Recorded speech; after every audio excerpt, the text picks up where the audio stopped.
Ladies and gentlemen, we've got a collaboration here tonight. We're here with Tokes and Terv0 of Page One and Round Tripping, the newsletters sponsored by the One Discord. We know these guys a long time. We're really happy to have them on the pod. Guys, welcome. Welcome, welcome. Happy to be here. Yeah, happy to be here. Thanks for having us. Absolutely. So, what we're going to do for this pod, this is something new for us, but what we're going to do is we're going to give you Page One, number 35, the Gang Learned Pseudo Swap. This one was from August 10th or 16th. We're going to read you the whole Page One. You get all the news that was reported in easily digestible format over the audio medium. And then after that, we're going to have a little roundtable discussion covering a couple topics, ETH-Merge, the various NFT marketplaces, and I believe one of NFT projects in Page One. So listen in if you want to get into some interesting discussion later. But let's get right into it. News and notes. Aliens top volume charts, but sink after reveal. After a week of trading that saw over 6,000 ETH in volume and a high floor price of 0.9 ETH, the aliens have declined over the past few days. Collection features one-of-ones from popular and up-and-coming crypto artists, including Ack, Gremplin, and Hackatow. Its decline likely speaks more to the state of the current market than the state of the project, despite topping weekly volume charts. Maintaining any kind of attention is difficult at the moment. Go. All right. CryptoPunks and Meebits get new IP rights agreements. After being acquired by Yuga Labs in late 2021, CryptoPunks and Meebits have received an updated IP rights agreement. The new agreements are very similar, each granting a holder of said NFT a license to use the token's artwork in commercial endeavors. The agreement stops short of granting token holder ownership of said IP, with those rights instead remaining with Yuga Labs. Meebits also welcomed Danny Green as their new brand lead. And NFT TIFF, as far as the pronunciation goes on my part, redemption window closes with 32 unredeemed.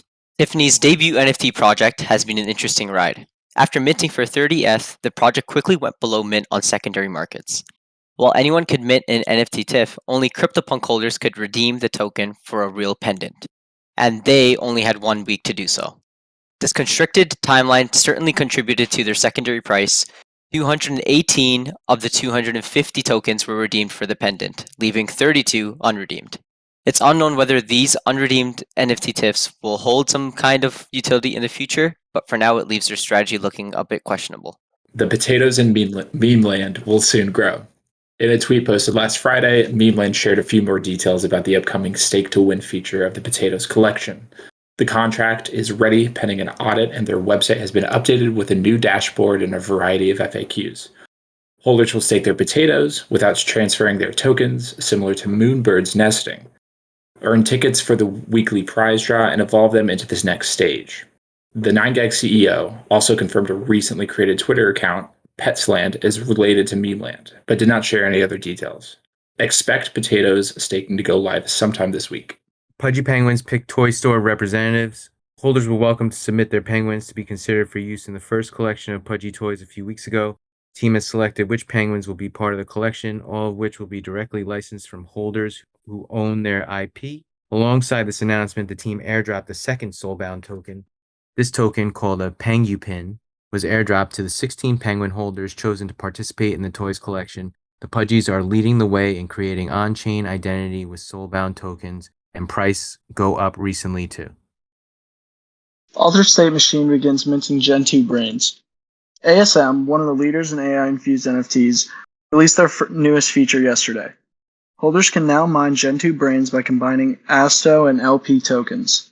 Those who entered the genome mine in the first production cycle in June can now mint their brains, while others can enter the production mine now and mint brains after mining for 60 days.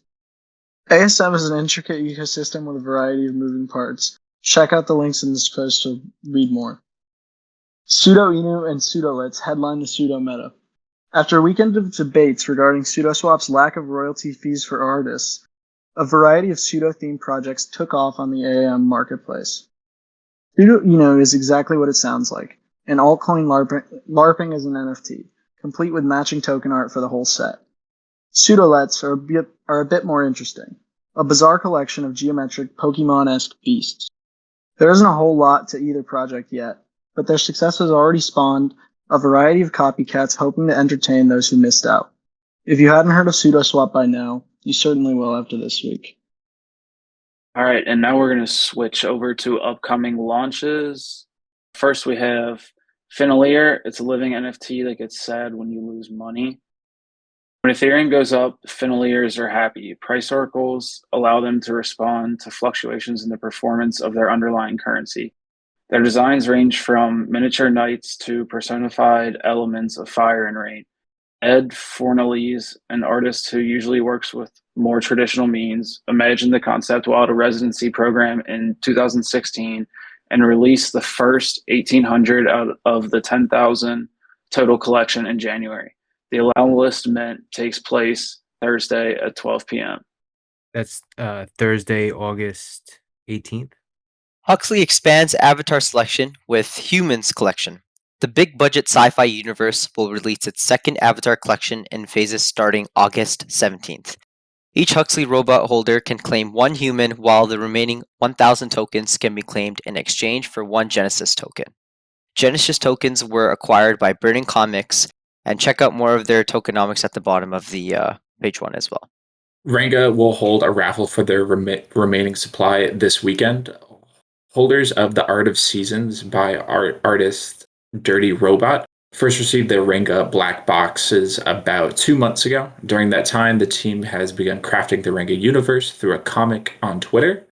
On Friday afternoon, Premint will hold a raffle for the remaining supply of 2,500 tokens. The raffle closes at 7 p.m. Eastern Standard on the 19th, and winners will be drawn on the 20th of August. While Dirty Robot and their team haven't yet announced a reveal date, one hopes it will be relatively soon following the mint. Utes do things differently, from allow lists to customizations. And now for the rare Solana project. From the Gods team comes Utes, a project that has opted for iteration instead of imitation. While other projects reward those who grind on Discord, Utes has created a scholarship application for potential holders. Connect your wallet and Twitter, answer a few questions, and wait to see if you're selected. They've also set out to reimagine avatar customization and ownership through the Utes store.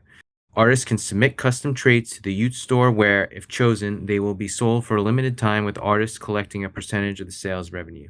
This concept is still being worked out, but you can read more of their ideas on page 1, and Utes will cost 375 Dust, the God's native token. We're actually going to have a more in-depth discussion on that later on in this episode. And in lieu of the usual market analysis, this week I talked about SudoSwap.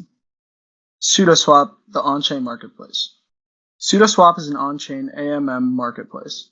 It functions similarly to Uniswap or any other decentralized exchange. Tokens are placed in a pool and balanced in accordance with that pool's rules. Pools can have a linear or exponential structure, and a few other factors impact the performance of each particular pool. The marketplace was launched in early July and has gotten some buzz lately. Over the past week, Sudo has seen about 13,000 transactions, accounting for 4,000 ETH in total volume. Over 4,000 traders used SudoSwap for the first time this week, about half of their all-time users.